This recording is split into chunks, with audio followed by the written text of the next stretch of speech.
So I got to thinking after service on Saturday about just, a couple of different things. And one of the things that really kind of stood out to me in Jay's message was the idea of, that we do things, that God gives us things in increments, so that we can just kind of gradually make the changes and slowly make that shift to becoming more and more Christ-like in our character.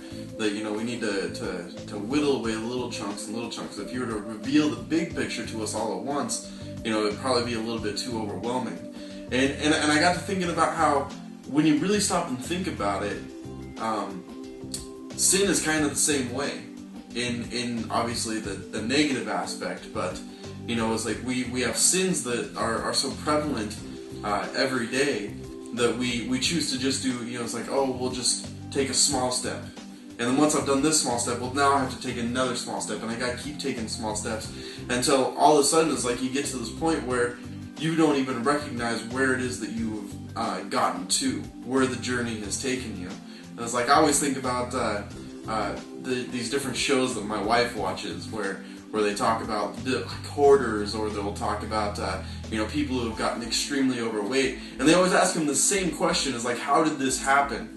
And they'll be, well, it didn't just happen in one day. It's like they didn't just go to bed one day and then all of a sudden wake up and boom, my house is filled with a bunch of random stuff.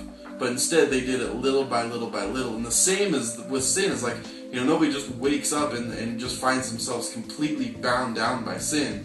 It takes one small step after another in order to really get to the point where it has completely bound you up. So here we have a couple of scriptures here that you can look up, and I would encourage you to do that. Just go ahead and look them up and just kind of see how it is that sin can really take a hold of your life, and it can keep you from reaching the full potential that God has for you. But it's when the next time that you're looking at something and God is asking you to do something to maybe step away from a specific sin, you're just like, I have just this little thing that is mine. What's it going to lead to?